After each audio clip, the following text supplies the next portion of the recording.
Hello મિત્રો, તો આજે આપણે વાત કરવાનું છે બંધારણમાં એકતંત્રી શાસન વ્યવસ્થા અને સંવૈધાનિક શાસન વ્યવસ્થા. એકતંત્રી શાસન વ્યવસ્થા કોને કહે છે અને સંવૈધાનિક શાસન વ્યવસ્થા કોને કહે છે? એક કઈ છે? એક છે એકતંત્રી. કઈ છે? એકતંત્રી, એકતંત્રી અને સંવૈધાનિક. સંવૈધાનિક શાસન વ્યવસ્થા. એકતંત્રી શાસન વ્યવસ્થા અને સંવૈધાનિક શાસન વ્યવસ્થા. એકતંત્રી શાસન વ્યવસ્થા કોને કહેવામાં આવે છે? એકતંત્રી શાસન વ્યવસ્થા ધરાવતા દેશોમાં શું હોય છે? તો કેન્દ્ર શું હોય છે? કેન્દ્રને તમામ સત્તાઓ આપેલી હોય છે. રાજ્ય સરકાર કોઈ પણ કારણે ના પણ હોય. શું થાય છે? કે રાજ્ય સરકાર કોઈ પણ કારણે ના પણ હોય. તમામ સત્તા કોની પાસે હોય છે? કે માત્ર કેન્દ્ર પાસે હોય છે. એકતંત્રી શાસન વ્યવસ્થામાં શું હોય છે? કે તમામ સત્તા માત્ર કેન્દ્ર પાસે હોય છે. માત્ર કેન્દ્ર સરકાર પાસે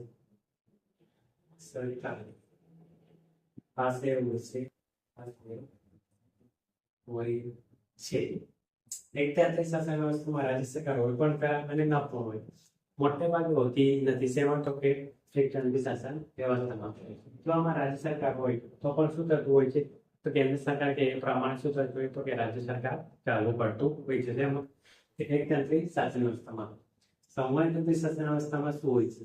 કે સંવૈધાનિક શાસન વ્યવસ્થામાં કેન્દ્ર સરકાર અને રાજ્ય સરકાર બંનેને શું હોય છે? સમાન અસ્તિત્વ હોય છે. કેન્દ્ર સરકાર અને રાજ્ય સરકાર શું હોય છે? સમાન અસ્તિત્વ હોય છે. એટલે કે બંને મહત્વ સમાન હોય છે. કેન્દ્ર સરકાર અને રાજ્ય સરકાર સરકારનું સમાન મહત્વ હોય છે. સમાન મહત્વ હોય છે. શેમાં? તો કે સંવૈધાનિકમાં. રાજ્ય સરકાર અને સંવૈધાનિકમાં રાજ્ય સરકાર અને કેન્દ્ર સરકારનું શું હોય છે? કે સમાન મહત્વ હોય છે. શેમાં? તો કે સંવૈધાનિક શાસન વ્યવસ્થામાં. તો કે સંવૈધાનિક વ્યવસ્થામાં શું થાય છે? કે રાજ્ય સરકાર અને કેન્દ્ર સરકાર વચ્ચે સત્તાનું વિભાજન થાય છે. શું થાય છે સંવૈધાનિકમાં? કે સત્તાનું વિભાજન કોની કોની વચ્ચે થાય છે? કે કેન્દ્ર સરકાર અને રાજ્ય સરકાર. કેન્દ્ર અને રાજ્ય. કેન્દ્ર અને રાજ્ય વચ્ચે શું થતું હોય? તો કે સત્તાનું વિભાજન થતું હોય છે. શેમાં? તો કે સંવૈધાનિક શાસન વ્યવસ્થામાં. જ્યારે એકતંત્રી શાસન વ્યવસ્થામાં શું થાય છે? સત્તાનું વિભાજન થતું નથી. સત્તાનું વિભાજન થતું નથી. શેમાં? તો કે એકતંત્રી શાસન વ્યવસ્થામાં. કેમ નથી થતું? સોરી, કેમ કે માત્ર કેન્દ્ર જ છે. શું છે? માત્ર કેન્દ્ર જ છે. તેથી સત્તાનું વિભાજન થતું નથી. એકતંત્રી શાસન વ્યવસ્થામાં રાજ્ય સરકાર છે જ નહીં, તો સત્તાનું વિભાજન કઈ રીતે થાય મિત્રો? તેથી શું થતું નથી? કે સત્તાનું વિભાજન થતું નથી. શેમાં? તો કે એકતંત્રી શાસન વ્યવસ્થામાં. કે એકતંત્રી શાસન વ્યવસ્થા ધરાવતા દેશો કયા કયા છે મિત્રો? ઉદાહરણ તરીકે જોઈએ. એકતંત્રી શાસન ધરાવતા દેશો કયા કયા છે?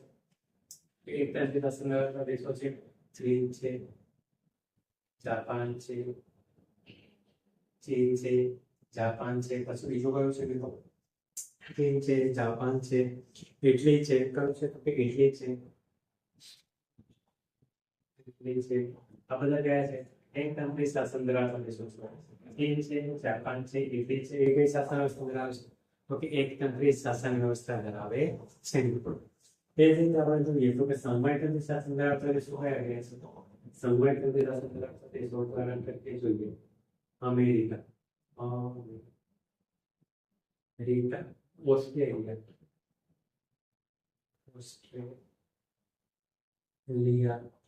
ફ્રાન્સ છે, જર્મની છે. એ બધા કયા દેશો છે? કે સંવૈધાનિક શાસન ધરાવે છે. કયા છે? કે જર્મની, આ બધા દેશો કેવા છે? કે સંવૈધાનિક શાસન ધરાવતા દેશો છે. અને આ બાજુ કેવા છે? તો એકતંત્રી ચીન છે, જાપાન છે, ઇટલી છે. એ કેવા છે? તો કે એકતંત્રી શાસન ધરાવતા દેશો છે. કેવા છે? તો કે એકતંત્રી શાસન ધરાવતા દેશો. બંધારણ કેવું હોય છે? તો કે એકતંત્રી શાસન વ્યવસ્થામાં કે બંધારણ નૈતિક પણ હોય છે અને અનૈતિક પણ હોય છે. બંધારણ એકતંત્રી શાસન વ્યવસ્થામાં બંધારણ કેવું હોય છે? કે લેખિત અને અલિખિત બંને પ્રકારનું હોય છે. શું હોય છે કે બંને લેખિતમાં પણ હોય અને અલિખિતમાં પણ હોય. જ્યારે એક સંવેદનશીલમાં કેવું હોય છે કે બંધારણ લેખિતમાં જ હોય છે. બંધારણ લેખિત જ હોય શેમાં? તો કે સંવેદનશીલ શાસન વ્યવસ્થામાં બંધારણ કેવું હોય છે? તો કે લેખિત જ હોય છે. કેવું હોય છે? તો કે લેખિત જ હોય છે. અને એકતંત્રીમાં કેવું હોય છે? લેખિત પણ હોઈ શકે છે અને અલિખિત પણ હોઈ શકે છે. તો શેમાં? એકતંત્રી શાસન વ્યવસ્થામાં. એકતંત્રી શાસન વ્યવસ્થામાં વાત કરીએ મિત્રો તો એકતંત્રી શાસન વ્યવસ્થામાં છે ન્યાયતંત્ર કેવું હોય છે? તો કે ન્યાયતંત્ર સ્વતંત્ર પણ હોય છે અને નાપૂર્ણ. જેમ તો કે એકતંત્રી શાસન વ્યવસ્થામાં સ્વતંત્ર હોય પણ ખરા અને નાપૂર્ણ હોય. તો કે એકતંત્રી શાસન વ્યવસ્થામાં ન્યાય તંત્ર સ્વતંત્ર હોય પણ ખરા, સ્વતંત્ર હોય અને ન પણ હોય. શું કહે છે? એકતંત્રી શાસન વ્યવસ્થામાં છે એ સ્વતંત્ર કેવું હોય છે? તો કે સ્વતંત્ર હોય પણ ખરા અને સ્વતંત્ર ન પણ હોય મિત્રો. ત્યારે સંવેદનશીલ શાસન વ્યવસ્થામાં કેવું હોય છે? તો કે ન્યાયતંત્ર સ્વતંત્ર અને નિષ્પક્ષ કેવું હોય છે? નિષ્પક્ષ હશે અને સ્વતંત્ર હશે. શેમાં? સંવેદનતંત્રમાં ન્યાયતંત્ર કેવું હશે? સ્વતંત્ર હશે અને નિષ્પક્ષ હશે. ત્યારે એકતંત્રમાં કેવું હશે? સ્વતંત્ર હોય પણ ખરા અને ન પણ હોય. તો કે નાગરિકતાની વાત કરીએ. એકતંત્રી શાસન વ્યવસ્થામાં નાગરિકતા કેવી હોય છે? કે એકતંત્રી શાસન વ્યવસ્થામાં નાગરિકતા કેવી છે? એકલ નાગરિકતા હોય છે. નાગરિકતા કેવી હોય છે? એક નાગરિકતા. જ્યારે સંવેદનશીલમાં કેવું હોય છે? તો કે દ્વિનાગરિકતા હોય છે. દ્વિનાગરિકતા. ક્યાં દ્વિનાગરિકતા હોય છે? કે સંવેદનશીલ શાસન વ્યવસ્થામાં દેશની અને રાજ્યની એમ બે અલગ અલગ નાગરિકતા પડતી હોય છે.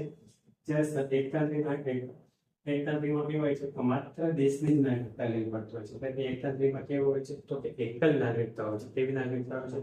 એકલ નાગરિકતા હોય છે. અને સંવેદનશીલમાં કેવું હોય છે? કે દ્વિનાગરિકતા હોય છે. શું હોય છે? કે દ્વિનાગરિકતા હોય છે. એકતંત્રી શાસન વ્યવસ્થામાં કેવું હોય છે? તો કે એક જ ગૃહ હોય છે. કેવું હોય છે? કે માત્ર એક જ ગૃહ હોય છે. હોય છે એક જ ગૃહ. શું હોય છે મિત્રો? તો કે એક જ હોય છે. જ્યારે સંવેદનશીલમાં કેવું હોય છે? કે સંવેદનશીલ દ્વિગૃહી હોય છે. કેવી હોય છે? દ્વિગૃહી એટલે કે બે ગૃહ હોય છે. સંવેદનશીલમાં બે ગૃહ હોય છે. એક છે રાજ્ય સરકાર અને એક છે કેન્દ્ર સરકાર. એક પ્રકાર શું હોય છે? કે બે ગૃહ હોય છે. જ્યારે એકતંત્રી શાસન માત્ર કેન્દ્ર સરકારથી માત્ર શું હોય છે? એક જ ગૃહ હશે. કેમ તો કે કેન્દ્ર સરકારનું જ શું હોય છે? તો કે કેન્દ્ર સરકારનું જ ગૃહ હશે. તો કે બંધારણ કેવું હોય છે? તો સંવેદનશીલ શાસન વ્યવસ્થામાં વાત કરીએ તો કે સંવેદનતંત્રમાં બંધારણ દૃઢ હશે. કેવું હોય છે? દૃઢ હશે. કેવું હશે? બંધારણ કે બંધારણ દૃઢ હશે. બંધારણ હશે. સંવેદનશીલમાં કેવું હશે? બંધારણ કે બંધારણ દૃઢ હશે. જ્યારે ન્યાયતંત્ર કેવું હશે? તો કે ન્યાયતંત્ર સ્વતંત્ર અને નિષ્પક્ષ હશે. તેમાં તો કે સંવેદનશીલ શાસન વ્યવસ્થામાં. ને એકતંત્રી શાસન વ્યવસ્થામાં બંધારણ કેવું હશે? કે એકતંત્રી શાસન વ્યવસ્થામાં બંધારણ લેખિત હોય છે. અહીંયા કેવું હશે? બંધારણ કેવું હશે? લચીલું હશે. કેવું હશે? લચીલું બંધારણ હશે.